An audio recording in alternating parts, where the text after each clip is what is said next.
Hello बच्चों, नमस्कार। कैसे हैं आप सभी? स्वागत है आप सभी का आपके अपने चैनल एक्सपेक्टर एजुकेशन में। दोस्तों, आज का हमारा next topic science railway group D का स्पेशल साइंस हम कराने वाले हैं। 17/9/2018 शिफ्ट सेकंड में पेपर आया था और ये सेट नंबर 2 है। इससे पहले हमने एक करा दिया है, तो अगर आपने हमारे पिछले वीडियोस को नहीं देखा है तो उन्हें भी देख सकते हैं। सभी के करा रहे हैं, NTPC, RPF constable, static G के भी करा रहे हैं, ठीक है। और साइंस स्पेशली ग्रुप डी का आपका चल रहा है। तो अगर आप चैनल पे नए हैं तो चैनल को सब्सक्राइब कर लीजिए, जिससे आने वाली वीडियो की अपडेट मिल सके, ठीक है। तो चलिए इसको करते हैं स्टार्ट। आ जाइए सभी लोग, देखते हैं आज का पहला क्वेश्चन। मधुमक्खी के डंक का इलाज करने के लिए डैश के घोल का उपयोग किया जाता है। किसका घोल लगाते हैं हम जब मधुमक्खी काट लेती है? नींबू का रस, दूध, सिरका या बेकिंग सोडा। तो मधुमक्खी का डंक जब काटती है तो इसके अंदर होता है फॉर्मिक एसिड, है ना। फॉर्मिक अम्ल होता है इसके डंक में। तो अम्ल को हम ठीक करने के लिए हम क्या करेंगे? अम्ल को न्यूट्रलाइज करना है तो हमें इसमें क्या मिलाना पड़ेगा? क्षार मिलाना पड़ेगा, यानी कि बेस, है ना। तो क्षार इसमें से ये होता है बेकिंग सोडा, ठीक। इसका बेकिंग सोडा होता है NaHCO3। इसको बोलते हैं सोडियम बाइकार्बोनेट, खाने का सोडा इसी को बोलते हैं। नींबू के अंदर हमारा साइट्रिक अम्ल होता है, साइट्रिक अम्ल होता है, ठीक। सिरका के अंदर हमारा होता है एसिटिक अम्ल, एसिटिक इसके अंदर पाया जाता है। दूध के अंदर होता है लैक्टिक अम्ल, लैक्टिक अम्ल दूध के अंदर पाया जाता है, ठीक है। तो ये सब आपको ध्यान रखने हैं। और जो फॉर्मिक अम्ल का फॉर्मूला होता हो HCOOH, ये फॉर्मिक अम्ल का फॉर्मूला है। अगला क्वेश्चन देखिए दूसरा। डैश एक प्रस्वेदी यौगिक है। सल्फ्यूरिक अम्ल, मैग्नीशियम क्लोराइड, फास्फोरस पेंटाऑक्साइड और कली चूना। तो इसमें प्रस्वेदी अम्ल के यौगिक क्या होते हैं कि जो हवा के अंदर, वातावरण में जो पानी की मात्रा होती है हवा के अंदर, उसको सोख लेते हैं और सोखने के बाद एक जलीय विलयन ये बनाते हैं, जलीय विलयन बनाएंगे, ठीक है। विलयन, पानी को सोख के जलीय विलयन बना लेते हैं, इसको बोलते हैं प्रस्वेदी यौगिक। तो ऐसा कौन सा है? ये फास्फोरस पेंटाऑक्साइड है, ये जलीय विलयन बनाता है, ठीक है। इसमें अगर हम सल्फ्यूरिक अम्ल का फॉर्मूला देखेंगे तो ये होता है H2SO4, ठीक है। ये जो बैटरी में डलता है वो है एसिड है। और मैग्नीशियम क्लोराइड को अगर फॉर्मूला देखोगे तो MgCl2, ये मैग्नीशियम क्लोराइड का फॉर्मूला है। कली चूना ये होता है CaO, है कि बिना बुझा हुआ चूना जो होता है, चूना पत्थर जो जो जिसपे व्हाइट वाश कलई करते हैं वो वाला है, ठीक। एक बुझा हुआ चूना भी होता है, इसको बोलते हैं कैल्शियम हाइड्रोक्साइड, CaOH का होल ट्वाइस, ये सेलेक्ट लाइम इसको इंग्लिश में बोलते हैं बुझा हुआ चूना। यानी कि इसमें जब पानी मिलाते हैं CaO में तब ये बनता है, ठीक है। थर्ड क्वेश्चन देखिए। जब एक गिलास पानी पर रखे गए कार्ड को उंगली से धक्का दिया जाता है तो उस पर रखा सिक्का गिलास में गिर जाता है। यह कथन किस नियम को व्याख्यायित करता है? तो इसको बताना है। न्यूटन का गति विषयक तीसरा नियम, ऊर्जा संरक्षण का नियम, जड़त्व का नियम या संवेग संरक्षण का नियम। तो देखिए इसमें क्या है, जब जैसे कार्ड रखा है, कार्ड के ऊपर आपका क्या रखा है? सिक्का। और कार्ड जो ग्लास पे रखा हुआ है, तो जैसे ही तुम कार्ड को हटाओगे, धक्का दोगे एक साथ, तो जो कार्ड तो हट जाएगा लेकिन सिक्का उसी में गिर जाता है ग्लास में। तो ऐसा क्यों होता है, किस कारण होता है? तो ये होता है आपका जड़त्व के कारण, ठीक है। इस जड़त्व का नियम को हम क्या बोलते हैं? गैलीलियो का नियम भी बोलते हैं। गैलीलियो का, गैली सॉरी गैलीलियो, ठीक है ना, सही कर लेना। सो गैलीलियो का नियम भी बोलते हैं, और इसको, इसी को हम बोलते हैं न्यूटन का प्रथम लॉ, न्यूटन का फर्स्ट नियम, न्यूटन का प्रथम नियम इसको हम बोलते हैं, ठीक है। गैलीलियो का नियम, जड़त्व का नियम, न्यूटन का प्रथम नियम। क्योंकि जड़त्व क्या होता है कि जड़त्व जो होता है, ये मास जो होता है ना हमारा, डायरेक्टली प्रोपोर्शनल टू होता है मास जो होता है इनर्शिया के। इनर्शिया मतलब जड़त्व, जड़त्व का डायरेक्ट जितना ज़्यादा मास होगा उतना ही जड़त्व ज़्यादा होगा वस्तु का। ऊर्जा संरक्षण का सिद्धांत क्या होता है, इसमें जो ऊर्जा है नियत रहती है, ये ऊर्जा का चेंज नहीं होती है, ठीक है, बस ट्रांसफर हो जाती है। न्यूटन का तृतीय नियम क्या है, तो इसमें इसको एक्शन रिएक्शन क्रिया प्रतिक्रिया का नियम बोलते हैं। जैसे कि बंदूक से गोली का निकलना, बंदूक से गोली का निकलना इसी नियम पे काम करता है, तीसरे नियम पे। और तुम्हारा बोट होती है, बोट स्ट्रीम, नाव, ठीक, तो इसी पे होता है।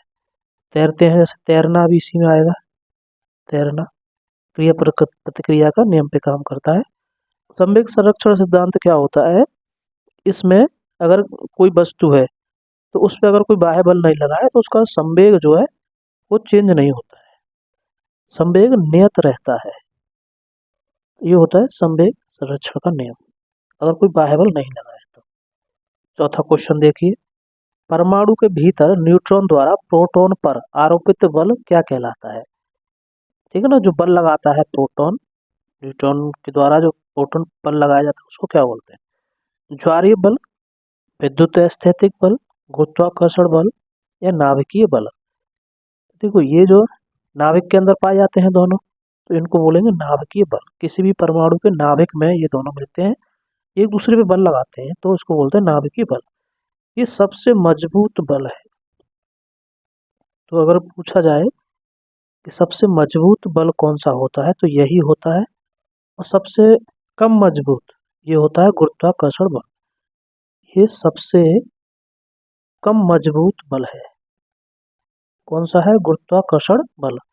ज्वारीय बल, जब चंद्रमा और पृथ्वी के बीच में जो बल लगता है। विद्युत स्थैतिक बल होता है, जैसे आवेश, दो आवेश होते हैं, उन आवेशों के बीच में जो लगने वाला बल है उसको बोलते हैं विद्युत स्थैतिक बल। नेक्स्ट, कौन सा ऊतक पौधों को कठोर और दृढ़ बनाता है, जाइलम, कोलेंकाइमा, स्क्लेरेंकाइमा, पेरेंकाइमा।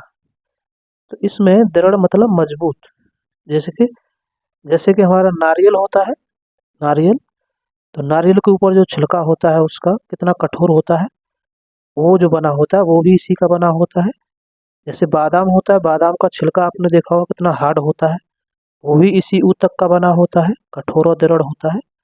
इसके अंदर जो है बहुत कम स्पेस होता है, मतलब घने होता है। तो ये होता है स्क्लेरिंग कायमा, ठीक, इन नारियल में, बादाम में यही पाया जाता है। इसको हिंदी में बोलते हैं दृढ़ ऊतक, दृढ़ ऊतक इसको हम बोलते हैं। और जाइलम का काम होता है पानी को पौधे तक पहुंचाना, पौधे में पानी को पहुंचाने का काम इसका होता है।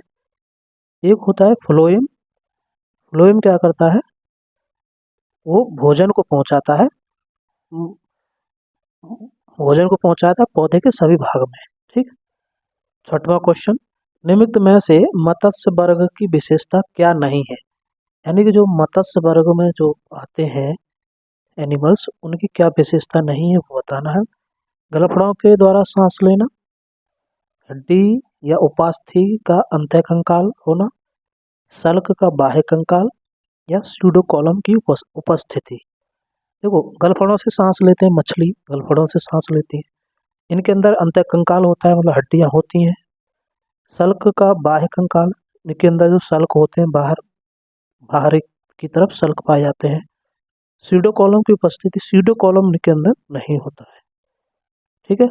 देखो मत्स्य वर्ग के अंदर जो आते हैं उनके अंदर क्या विशेषता होती है, गलफड़ों से सांस लेंगे ये तो हो गया, तो इनके अंदर जो हार्ट होता है ना, जो दिल होता है, वो उसके अंदर दो चैम्बर होते हैं, दो बेस ही होता है, दो चैम्बर होते हैं बस, ठीक है ना। हमारे हार्ट के अंदर कितने चैम्बर हैं, 4 चैम्बर होते हैं, उसके अंदर 2 चैम्बर होते हैं जो मत्स्य वर्ग में आते हैं वो। अब 2 चैम्बर में क्या होता है कि जैसे हार्ट जो होता है वो अशुद्ध रक्त को फ्लो करता है, अशुद्ध रक्त भेजता है पूरे शरीर में, उल्टा होता है हमारे शरीर के अलावा। जैसे हमारा हार्ट क्या करता है, शुद्ध रक्त को पंप करता है, लेकिन इन मछलियों का जो अशुद्ध रक्त पंप होता है, ठीक है ना, ये पंप अशुद्ध रक्त करती हैं।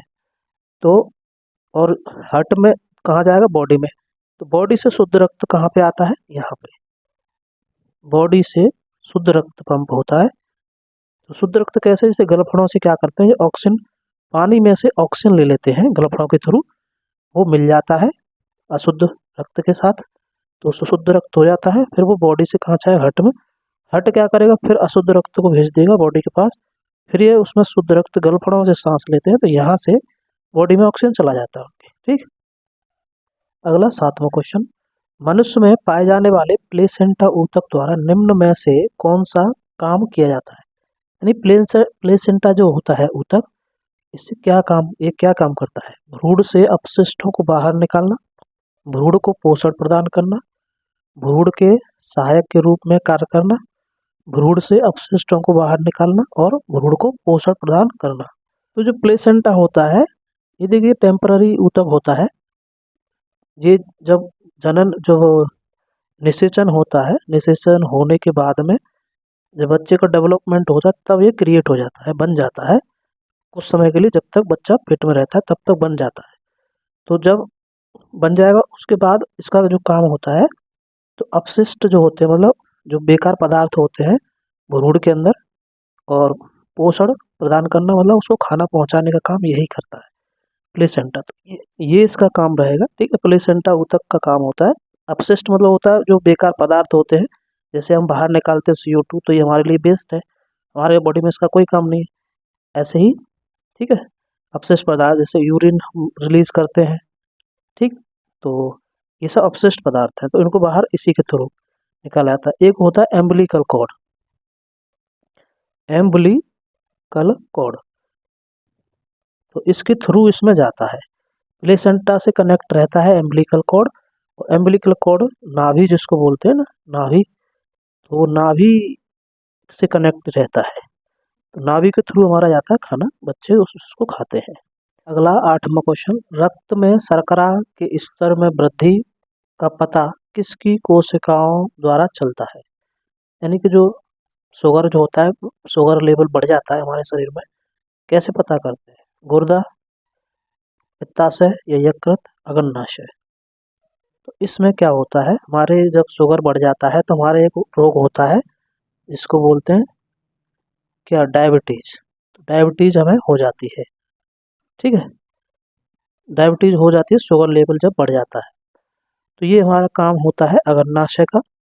अग्नाशय क्या करता है कि हमारा जो ग्लूकोज होता है, यानी कि जो हम खाते हैं उसके अंदर ग्लूकोज होता है, उसको ये चेंज कर देता है ग्लाइकोजन में। ग्लाइकोजन क्या है? ये हमारे अंदर स्टोर रहता है, खाना खाने के रूप में हमारे अंदर जो खाना स्टोर रहता है वो ग्लाइकोजन के रूप में रहता है। अब ग्लूकोज ग्लाइकोजन में चेंज कर देता है अग्नाशय। तो ये ग्लाइकोजन कहाँ रहता है? तो ये यकृत में जमा रहता है। ठीक है, तो और ये अग्नाशय की कहाँ से निकलता है? तो लैंगर-हैंस की द्वीपिकाएं होती हैं किसके अंदर? अग्नाशय के अंदर। लैंगर-हैंस की द्वीपिकाएं होती हैं, इसके अंदर होता है बीटा सेल। बीटा सेल होता है, बीटा सेल से ये एक हार्मोन रिलीज होता है, ठीक है ना, इंसुलिन, इंसुलिन हार्मोन होता है, इंसुलिन हार्मोन। ये क्या करता है? ग्लूकोज ग्लाइकोजन में चेंज कर देता है। ठीक, और ये ग्लाइकोजन हमारे खाने के रूप में यकृत में जमा हो जाता है। अगला क्वेश्चन देखिए 9वां, जर्मेनियम, आर्सेनिक, सेलेनियम और ब्रोमीन के परमाणुओं में डैश कक्षाएं होती हैं। तो देखिए कक्षाएं बताना है, 3, 7, 5 या 4। तो देखिए कक्षाएं हमें रिलेट करती हैं जो आवर्त काल होते हैं, आवर्त काल। तो आवर्त कितने होते हैं हमारी पीरियोडिक टेबल में? 7 होते हैं। तो उसी के हिसाब से इनकी कक्षाएं होती हैं। पहले आवर्त में हाइड्रोजन से स्टार्टिंग होती है, एक रहता है, ठीक है, हाइड्रोजन हीलियम। तो उसके बाद हमारा, ठीक है, तो ये हमारी जो सभी धातु जर्मेनियम, आर्सेनिक, सेलेनियम, बोरोनियम, ये चौथे आवर्त में आती है। तो इसकी जो कक्षाएं होंगी, ठीक है, ऐसे 4 कक्षाएं इसकी रहेंगी, 3 हो गई, 4 ऐसे रहेंगी। तो 4 कक्षाएं इनकी होती हैं क्योंकि चौथे आवर्त के अंदर आते हैं। पोटेशियम से स्टार्ट होता है, पोटेशियम का परमाणु क्रमांक 19 होता है, यहाँ से स्टार्ट होता है चौथा आवर्त। अगला 10वां क्वेश्चन, धातुओं की विद्युत प्रतिरोधकता का सही क्रम चुनें। विद्युत प्रतिरोधकता बतानी है। नहीं, पहला Ag is greater than Ni is greater than Hg is greater than W। Second, Ag is greater than W is greater than Ni is greater than Hg। Hg, Ni, W, Ag, Hg, W, H, Ag, W, Hg, Ni। इनमें से बताना है। विद्युत प्रतिरोधकता का मतलब होता है कि जिसका रेसिस्टेंस कम होगा, यानी जिसमें R कम रहेगा, R कम रहेगा, उसका विद्युत प्रतिरोधकता ज़्यादा रहेगी। तो R किस में कम होता है? R उसमें कम रहेगा जो अच्छा चालक होगा, जिसमें करंट अच्छे से फ्लो होता होगा। ठीक है, तो सही क्रम बताना है। तो देखिए, प्रतिरोधकता सबसे ज़्यादा किस में रहेगी? जिसमें रेसिस्टेंस ज़्यादा हो। इसका थर्ड ऑप्शन यानी Hg, मरकरी जिसको बोलते हैं निकेल, ठीक है, टंगस्टन, और Ag सिल्वर। तो ये होता है, सिल्वर सबसे अच्छा चालक होता ही है। तो इस चालक सबसे अच्छा है, यानी कि इसमें इलेक्ट्रिसिटी अच्छे से फ्लो हो सकती है, तो फिर इसकी विद्युत प्रतिरोधकता सबसे कम रहेगी। उल्टा हिसाब होता है इसका। अगला 11वां क्वेश्चन, चंद्रमा पर किसी वस्तु का भार पृथ्वी पर उस वस्तु के भार का डैश होता है। चंद्रमा पर जो भार होता है वो पृथ्वी के भार का, चंद्रमा मतलब मून, पृथ्वी मतलब अर्थ का 1/6 होता है। जी की वैल्यू है मून पे, वो अर्थ का जी की वैल्यू का 1/6 होती है। इसीलिए क्योंकि भार में क्या होता है, भार इक्वल टू क्या होता है, W इक्वल टू mg। क्योंकि मास जो होता है वो कहीं भी चेंज नहीं होता है, ये कहीं भी चले जाओ सेम रहेगा। चंद्रमा पर चले जाओ तब भी तुम्हारा वजन उतना ही रहेगा, लेकिन जो भार है वो चेंज होता है। तो भार का इसकी यूनिट होती है न्यूटन। भार की यूनिट क्या होती है? न्यूटन। mg, तो m तो सेम है, ये चेंज होगा तो ये 1/6 हो जाएगा, तो वेट क्या हो जाएगा? 1/6 हो जाएगा। इसका आंसर है ना कौन सा? पहला वाला। 12वां प्रश्न, उस लवण का उदाहरण निम्न में से कौन सा है जो जलीय विलयन का pH 7 से कम है? यानी 7 से कम वाला बताना है। 7 से कम जिनका pH होता है उनको बोलते हैं अम्ल। यानी आपको ये देखना है कि इसमें अम्ल कौन सा है। पहला ammonium chloride, sodium carbonate, sodium chloride, sodium bicarbonate. इसमें जो है अमोनियम क्लोराइड ये अम्ल है, क्योंकि इसका जो 5.35 pH वैल्यू होती है, ठीक है ना, ये है। क्योंकि ये सबकी, इसकी जो सोडियम कार्बोनेट की 11 होती है, इसकी, ठीक है ना, 8.3 होती है, इसकी 7 होती है। तो 7 होती है उसको बोलते हैं उदासीन। जैसे पानी उदासीन है उसका भी 7 होता है, ये नमक है इसका भी 7 होता है। 13वां प्रश्न, लेंस बनाने के लिए निम्न में से किसका उपयोग नहीं होता है? लेंस बनाने में कौन सा यूज नहीं होता है? कांच, पानी, प्लास्टिक, मिट्टी। देखिए, मिट्टी का कोई यूज नहीं है, इसको तो आप लगा ही दोगे। पानी, प्लास्टिक, कांच ये तो बनाने में यूज करते हैं, मिट्टी को नहीं यूज करते हैं। 14वां प्रश्न, धातुओं के किस गुण के कारण उनके पत्तर यानी कि फॉयल बनाने में आसानी होती है? फॉयल मतलब सीट बनानी है आपको, उसको पीट के, तो किसके थ्रू होगा ये? तन्यता, प्रतिध्वन्यतात्मकता, चालकता, आघात वर्धनीयता। तो ये जो सीट बना सकते हैं धातु को पीट के, ये आघात वर्णीय धातु होते हैं, उनको बना सकते हैं।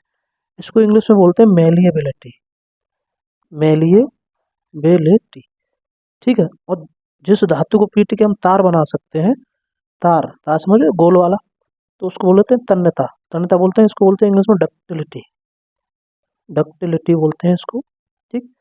तो ये दोनों को ध्यान रखना है। चालक कौन होते हैं? कंडक्टर, जिसमें करंट फ्लो होता है वो चालक होते हैं, कंडक्टर होते हैं। और जिसमें करंट फ्लो नहीं होता है उसको बोलते हैं इंसुलेटर। अगला 15वां क्वेश्चन, कॉन्स्टेंटन डैश धातुओं को मिश्रित करके बनाया जाता है। तो इसमें बताना है कॉन्स्टेंटन किसके मिलाने से बनता है? Copper, nickel, manganese, nickel, chromium, manganese, iron, copper, nickel, nickel, titanium, ferrous यानी कि आयरन, क्रोमियम। तो कॉन्स्टेंटन को हम Cu और निकेल से मिला के बनाते हैं। इस कॉन्स्टेंटन का नाम, एक अन्य नाम भी है जिसको फेरी बोलते हैं, फेरी, या फिर इसको बोलेंगे यूरेका भी इसको बोलते हैं, यूरेका। इसके दो नाम है, फेरी, यूरेका, कॉन्स्टेंटन के। अगला क्वेश्चन, आज का ही लास्ट क्वेश्चन है। 16 ही क्वेश्चन इसमें आए थे आपके ग्रुप डी में, ठीक है ना। तो इसमें जो क्वेश्चन आए थे ना साइंस के, वही इसमें छांट के दिए गए, क्योंकि साइंस में इन्वायरमेंट भी आता है, तो इन्वायरमेंटल क्वेश्चन इन्होंने नहीं डाले हैं, वो हटा दिए हैं। इसलिए 16 ही क्वेश्चन इसमें आए थे साइंस से, 16 ही इन्होंने लिए। ठीक। मछलियों के हृदय में डैश कक्ष होते हैं? 2, 1, 4, 3। अभी बताया है मछलियों के कक्ष मतलब हृदय में कितने कक्ष मतलब चैम्बर होते हैं, तो 2 चैम्बर इनके अंदर होते हैं। ठीक है। और जो हार्ट होता है, ये भी ध्यान रखना है कि हार्ट जो है अशुद्ध रक्त को पंप करता है, और ये अशुद्ध रक्त कहाँ जाता है? बॉडी में। तो जो बॉडी से क्या होता है, गलफड़ों के थ्रू जो पानी लेती हैं मछलियाँ, तो पानी में से ऑक्सीजन को निकाल लेते हैं, तो इस बॉडी के अंदर शुद्ध रक्त इनके बहता है। तो ये था आज का प्रैक्टिस सेट। मिलते हैं नेक्स्ट प्रैक्टिस सेट में। वीडियो को देखने के लिए धन्यवाद। आपको वीडियो कैसा लगा ये कमेंट में जरूर बताएं।